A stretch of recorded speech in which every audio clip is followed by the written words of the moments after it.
Mega64 declared humor war on cosplayers while we were there, and we were next to those guys.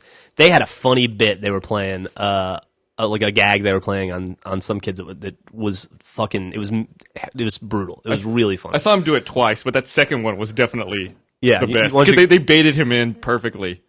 Why don't you explain? I think you could probably tell that story better than me. They would see people walking by, cosplaying as something, but then the Mega64 guys would start yelling at the cosplayer, accusing them or saying that they were dressed up as someone else. Okay. So this guy walked by with like a hood and like some illuminated eyes, carrying an axe. And they started yelling, "Oh, it's a JAWA! It's a JAWA! Hide your droids, everyone! Hide the droids!" They're making like the "ooh-dee-dee," like the JAWA noises.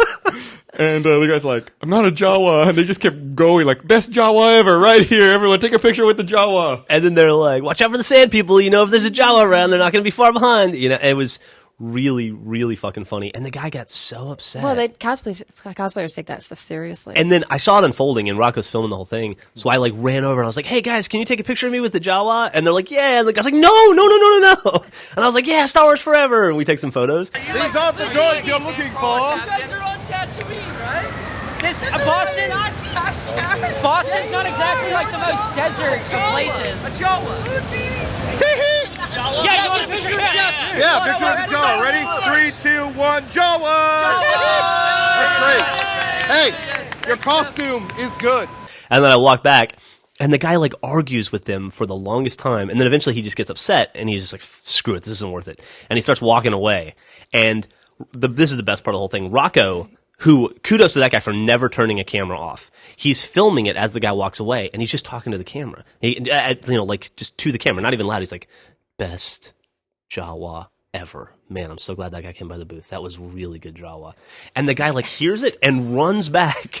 And he goes, "How can it be the best JAWA ever if it was never intended to be a JAWA in the first place? God!" And then he just just sticks his hands up in the air and runs away frustrated.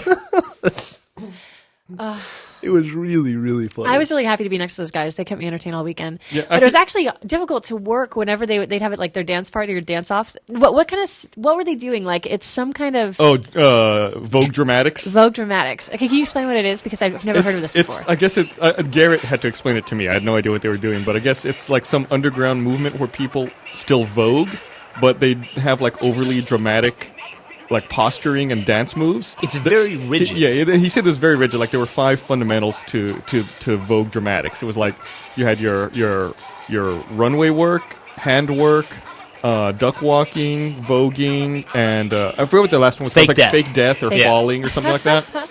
And you have to mix those 5 together to get your dance. And I'll put a link in the link dump and in the enhanced podcast if you want to see it. But it's really weird. Yeah, it's just so bizarre that they were into it. But so they would I don't know, whenever somebody in their group would hit the music, they'd all kind of be required to dance, and then there'd be a big dance party, and then everyone around would join in. So, but every time they did this, I just couldn't work. I had to just sit there and watch them, and all of our productivity just stopped every time they would have a dance off. Yeah, it's all of PAX stops to watch Garrett do a duck walk on the table. That's pretty fucking funny. Yeah, that's a whole movement. Where did you say it's in Hollywood? I guess. Yeah, there's these underground Vogue dramatic dance battles. We watched. Gus and I went back to the hotel room. We were so fascinated. We watched videos for an hour, and they're pretty intense. Yeah, there's some serious dancing going on. But I love being next to the Mega64 guys just because I feel when I'm low energy or when I'm getting tired, they're an instant pump up just because they're always doing something. They're yelling, they're dancing or whatever, and it's I feel I can't be tired. Otherwise, I look bad. I look like an asshole. Sitting next to that. Plus, we don't have a dance competition every 30 minutes. So I just sit there and I'm more tired than them. Yeah. I know. Well, you watch them at the end of the weekend, though. I mean, their dance moves get a little bit less dramatic. Their duck walk's more like a duck waddle. Yeah, they definitely seem to get tired near the end. But no, they're always great to be by. I look forward to being next to them at PAX Prime. Yeah. Those are funny dudes. I don't know if I'm remembering this right, but I think I've heard Rocco from Mega64 say in a video he would love to make someone so mad that they hit him. And I think they got really close with their Stanley Parable video. I don't know if you've seen that yet. They almost got arrested. Well, I don't think anyone can knock down Rocco. Let's just hit him. I think they can. Yeah, I totally think they could. I don't know if he's very And what was the savvy. one? The where he- Stanley Parable video where they like walked up to people and started narrating what they were doing. A meandering soul, adrift in the void, merciless to the winds and whims of a life which... Oi! No, wait! Okay. No, wait, hang on! No, no, that's my phone. Give me back my phone. Film me. No, don't... Oh, son of a... Get your phone and get out of here. You know what? I think that's a brilliant idea for a video, and I wish, those guys are really great at that kind of stuff. It's really weird to me, the videos that Mega64 has that are their biggest video. What would you say is the biggest Mega64 video? I think they're most known for their Tetris video. I would say the Resident Evil What Are You Buying guy. I don't know why. I feel like that's also the Assassin's Creed is a big one too. Assassin's Creed is a big one where he's too. walking through the market. But that video they did at PAX, their dance party for their 300th podcast, that thing is fucking funny. With Ray and Michael in there. Yeah, and Ray and Michael are there, yeah. And they did a big dance party at PAX. They just do, everything those guys do is really funny. I was actually telling these guys a story before, because we were going to hide someone in a box here and have them pop out during the podcast. Obviously, we didn't do it. But Or did we? They did this thing where they hid during the setup of the panel, and every time they do a panel, they like come out and surprise everyone and start dancing. So I think it was either Sean or Derek who hid in a box for like the half hour leading up to the panel while everyone's getting seated. And his legs had like lost all sort of feeling. Oh, God. And so like they pop out and start dancing and he just face plants because he can't use his legs. That's awful. I literally can't walk. I was in that box for so long, my legs fell asleep. I don't know what to do. Derek was in that box so long he Are can't your walk. legs asleep? I can't fucking walk. Oh. He was in that box for like 45 minutes. Again, going back to Mega64, I remember one time Eric was in someone's face with a camera and they got very angry. That was a panel, wasn't it? it? Was at a panel. He started telling him to back up, and Eric just kept getting closer in his face, and the guy was doing the... What, at their own panel? Yeah. Why is he going to the panel then? And I asked Eric about it afterwards. He's like, if the guy was going to hit me, I just wanted to make sure we had it on film. I just wanted to make sure we had the footage of it actually happening so we could use it. Because Eric's the kind of guy who will just like, if someone tells him not to do something, he'll do that even harder. He has an amazingly punchable face too. Yeah, I can he see why does. the guy did it. It's a combination of a punchable face and a punchable attitude. Like he's just like relentlessly punchable personality. It just relentlessly comes out. There's been a lot of times where our boots is like right up against theirs, and it's like love these guys. You know, it's like the border between U.S. and Canada. It's like the biggest undefended border of the nation or in the world. And then after about 2 days of it, you're like, stay the fuck on your side. I hung out with him. Keep that Eric guy over there. I hung out with him the most at PAX East from all the Mega64 guys. Yeah. He's relentless. He came over. He's brilliant. He has mastered. They have, in general, I don't know who runs the Mega64 account, but this one in particular was him. They have mastered the art of the retweet without comment, which is just like, there was some Smosh video with some other big YouTuber where they're like, hey, which Hot Pocket, what do you like better about Hot Pockets? Is it Team Meat or Team Crust? Vote for your favorite. Which is the one? And just Mega64 just retweet. You know exactly. That says so much that they do that.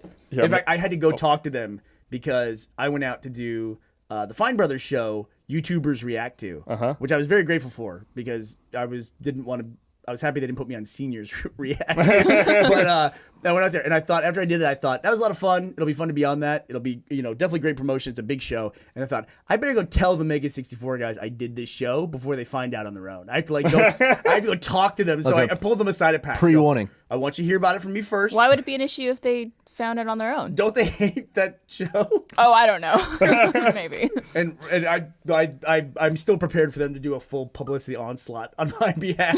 I'm sure. Snarky onslaught. So I think my favorite thing that we did on the stage was have Rocco out there from Mega64. Oh, Rocco's awesome. Or Andrew. People keep fucking asking about that. A lot of people weren't sure if that was a joke. From the Whistler Project. What is it? Wind Whistler Project. Whistler. You want to explain it? Should we just explain it? Yeah, I don't know. He came up to talk about import games that'll never be imported to the U.S. The too long didn't read of the whole thing is that Rocco from Mega64 he's a slow adult. He's retarded. That's the basic thing. But Rocco has a very specific sense of humor, and Gus and I really appreciate his sense of humor, and not everybody does. Not everybody does. It was fucking funny. It's probably the same people who are going to get mad at me for saying that. It was fucking funny. Probably the exact same group of people. Be very upset. There were people who were very, very upset about him being on the E3 stage. That was my favorite part. Why? Because Meg, I it was watched Meg. as he like Oh, God. slowly I- just sunk into his chair. I loved that part. We were, first of all, because it was a nice long segment, so we had a couple minutes to breathe between running around organizing people for the next one. But then the moment you sat there watching it, every moment was golden. Yeah. He didn't break character the entire time. He's pro. No, he will never. Listen, he can outlast anybody, especially in the more humiliating the situation. Rocco is bottomless. He's shameless. He can go into any scenario and he will not give up. Yeah, he can outshame you for certain. So Gus and I had fun with it. Yeah, we were totally used to it. Like the whole thing about sliding down his chair.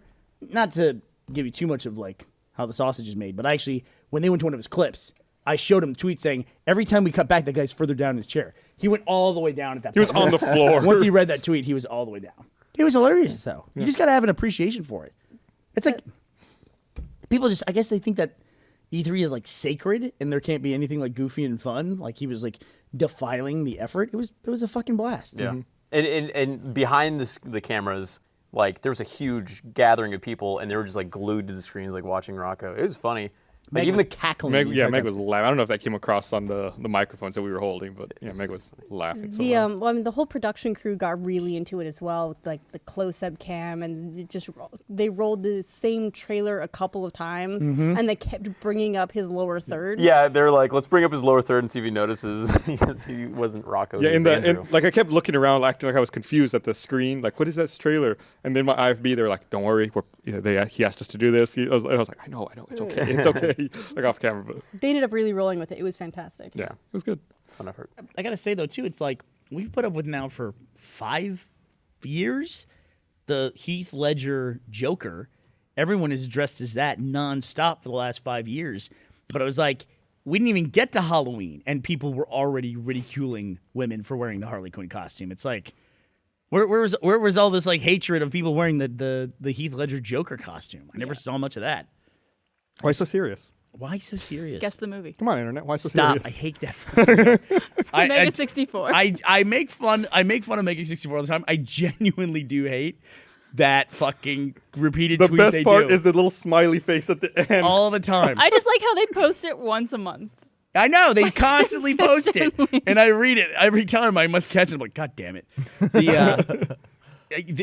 Every time I tweet about them, people get really upset with me because they think I really don't like Mega64, Well, you which don't. I don't. But I don't. But it's only. I good thought you fun. just don't like one of them. Who don't I like? Which one don't I like?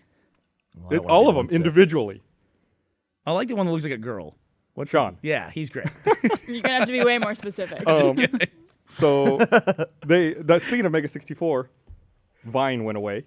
Vine's gone, and they it's going away. It's going away. Yeah. It's never been more popular though than the were- announcement when it was gone. They were promoting Mega64 was promoting a video they made predicting the death of Vine like 3 years ago. No shit. It was really fucking funny. If you get a chance, you should definitely go watch it. It's only like 3 minutes.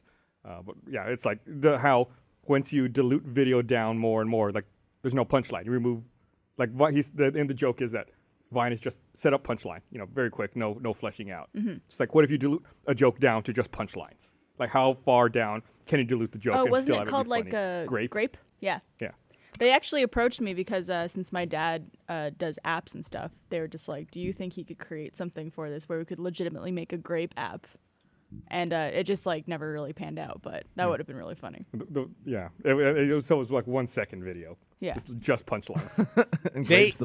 They are so perfect to follow, except for the fucking why so serious joke. They are great to follow on Twitter because they are the masters of the snarky retweet. Like they'll just retweet something and they won't no comments on it or anything. They'll find old stuff. They just retweet stuff, and it's just like when they retweet it, it's like you just find like, oh my god, what the hell? And you realize that they're retweeting it just to call attention to what an idiot this person is.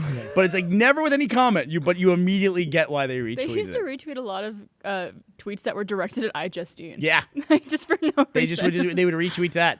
They would retweet that. They did that to me one time, I think, when I was on YouTubers React. They retweeted me, and I was like, you fuckers. And then, guess what? They're on YouTubers React. They went on? Yeah, they just went on. Fucking hell has frozen over, apparently. And they've run out of YouTubers to have React. They had to finally call Mega64. Scrape the bottom of the barrel. I like second person perspective. That's like the streamer audience perspective. Just you watch somebody else do it. You watch it from another player's perspective? Yeah, that's what Twitch is. You're watching someone else play it. That's not the video I was talking about. So- That is a funny video. As a Twitch viewer, you're in the second person. All right, yeah. Okay, Yeah. sure. Why not? Yeah, I'll say think? yeah. You think? That's what that means exactly. Didn't Mega64 make they made a video about second-person shooters? Introducing the world's first second-person shooter. You're the guy getting shot by the guy with the gun.